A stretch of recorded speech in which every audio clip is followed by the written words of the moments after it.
విజయవాడలోని ఇంద్రకీలాద్రిపై కొలువైన శ్రీ కనకదుర్గమ్మ సన్నిధిలో జరుగుతున్న వసంత నవరాత్రి మహోత్సవాలు 3వ రోజు అత్యంత వైభవంగా జరిగాయి. పుష్పాల సోయగంతో అమ్మవారి ఆలయం ఆధ్యాత్మిక కాంతులతో తళుక్కుమంది.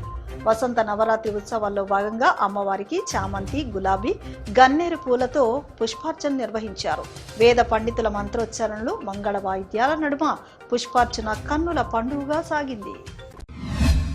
పవిత్రమైన రంజాన్ పర్వదినాన్ని పురస్కరించుకుని చిట్టినగర్ ప్రాంతం ఆధ్యాత్మిక వాతావరణంతో కళకళలాడింది. చిట్టినగర్లోని మోతీ మసీద్ వద్ద ముస్లిం సోదరులు భారీ సంఖ్యలో ఒకే చోట చేరి సామూహిక నమాజ్లో పాల్గొన్నారు.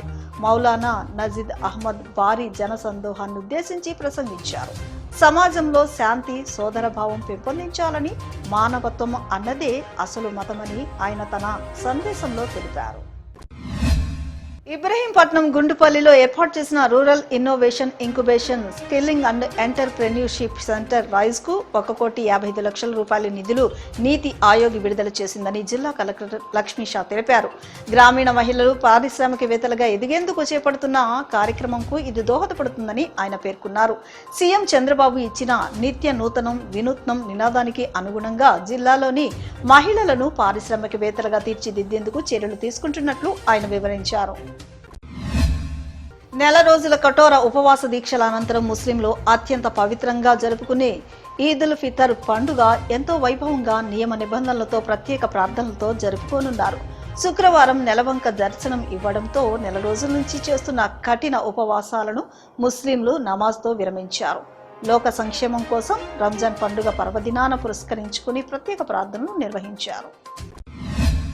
మహిళలకు చదివే ఆభరణమని మాజీ ఎమ్మెల్యే వంగవీటి రంగా తనయ ఆశా కిరణ్ అన్నారు. చదువుకున్న మహిళ కుటుంబానికి ఆలంబనగా మారుతుందని, సమాజానికి ఒక స్ఫూర్తిని అందిస్తుందని ఆమె పేర్కొన్నారు. మహిళలు తమ కాళ్లపై తాము నిలబడినప్పుడే పురుషులకు ధీటుగా అన్ని రంగాల్లో రాణించగలుగుతారని అన్నారు. ఆడవారికి స్వతంత్రం ఇస్తే మహాశక్తిగా మారి ఎన్నో అద్భుతాలు సృష్టిస్తారని ఆమె పేర్కొన్నారు. వేసవిలో తాగునీటి ఎద్దడి లేకుండా చెరువులు నింపడానికి జలవనరుల శాఖ అధికారులు సమాయత్తమయ్యారు. ఇప్పటి వరకు వేసవికి కేటాయించిన నీటి లెక్కలను పరిశీలించి ప్రాథమికంగా ఓ అంచనాకు వచ్చారు. ఉమ్మడి కృష్ణా జిల్లాలోని చెరువులకు ఏ మేరకు నీరు అవసరం అవుతుందో తెలియచేయాలని గ్రామీణ నీటిపారుదల శాఖకు జలవనరుల శాఖ అధికారులు లేఖ రాశారు. ఏ చెరువుకు ఎంత మొత్తంలో నీరు కేటాయించాలన్న దానిపై మండలాల వారీగా కేటాయింపుల లెక్కలు తీసుకుంటున్నారు. భారతదేశం అభివృద్ధి, మానవాళి సంక్షేమం కోసం అమరావతి రాజధాని అభివృద్ధి చెందాలనే సంకల్పంతో పవిత్రమైన రంజాన్ పండుగ పర్వదినాన్ని పురస్కరించుకుని ప్రత్యేక ప్రార్థనలు చేయడం జరిగిందని ఉర్దూ అకాడమీ చైర్మన్ షుబ్లీ తెలిపారు. గత 10 సంవత్సరాల నుంచి ఇందిరాగాంధీ మున్సిపల్ స్టేడియంలో భక్తి శ్రద్ధలతో రంజాన్ పండుగ ప్రార్థనలు నిర్వహించుకుంటున్నామని చెప్పారు. గత 10 సంవత్సరాల నుంచి కమిటీ ఆధ్వర్యంలో ఈ ప్రత్యేక ప్రార్థనలకు నగరంలో ఉన్న వివిధ రాజకీయ పార్టీ నాయకులు హాజరవ్వడం ఎంతో ఆనందంగా ఉందని పేర్కొన్నారు. ప్రార్థనలో పాల్గొన్న టీడీపీ నేత నాగుల్ మీరా, బీజేపీ నేత సయ్యద్ భాషా, మాజీ కార్పొరేటర్లు పాల్గొన్నారు. మెగా డాటర్ కొణితెల నిహారిక నిర్మాతగా వ్యవహరిస్తున్న తాజా చిత్రం రాకాస. ఈ సినిమా ప్రమోషన్ల పర్వాన్ని చిత్ర బృందం విజయవాడ నగరం నుంచి అట్టహాసంగా ప్రారంభించింది. ఈ సందర్భంగా నిర్మాత Niharika, hero Sangeeth Shobhan, heroine Nayan Sarika, comedian getup Srinu నగరంలో సందడి చేశారు. ప్రతాప మల్లయ్య నిబద్ధత గల న్యాయవాదని పలువురు సీనియర్ న్యాయవాదులు ప్రస్తుతించారు. పేదల పక్షాన అనేక కేసులను వాదించిన ఆయనపై కోకా యాక్ట్ కూడా నమోదు కావడం ఆయన పోరాట పటిమకు నిదర్శనమన్నారు. మల్లయ్య మరణం ఆయన కుటుంబానికే కాక బార్ అసోసియేషన్ కూడా తీరని లోటని పేర్కొంటూ ఘన నివాళులర్పించారు.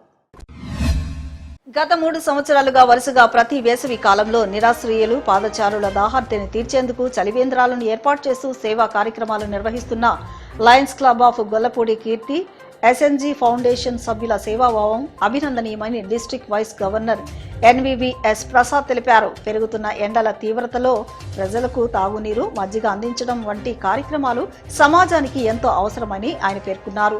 రాబోయే రోజుల్లో కూడా ఇదే స్ఫూర్తితో మరికొన్ని సేవా కార్యక్రమాలు నిర్వహిస్తూ మరింత మందికి సేవలందించాలని ఆకాంక్షించారు. గత 37 సార్లుగా ప్రతి నెల నూజివీడు పట్టణంలో శ్రీ వెంకటేశ్వర స్వామి భక్త బృందం ఆధ్వర్యంలో రైతుల నుంచి దాతల నుంచి కూరగాయలు సేకరించి తిరుపతి శ్రీ వెంకటేశ్వర స్వామి అన్నదాన సత్రానికి మరియు ద్వారకా తిరుమలలోని శ్రీ వెంకటేశ్వర స్వామి అన్నదాన సత్రానికి ప్రతి నెల కూరగాయలు పంపుతూ స్వామివారి సేవలో తరిస్తున్నారు. దేశంలో ప్రతి ఒక్కరూ మత సామరస్యంతో శాంతి భావంతో కలిసిమెలిసి జీవించాలని సిపిఎం పశ్చిమ నగర కార్యదర్శి బోయి సత్యబాబు పిలుపునిచ్చారు. సమాజంలో విభేదాలు సృష్టించే సామ్రాజ్యవాదం, మతోన్మాదం వంటి శక్తులు పూర్తిగా నశించాల్సిన అవసరం ఉందని ఆయన పేర్కొన్నారు. ప్రజలందరూ పరస్పర గౌరవంతో ముందుకు సాగితేనే దేశం అభివృద్ధి సాధిస్తుందని అన్నారు.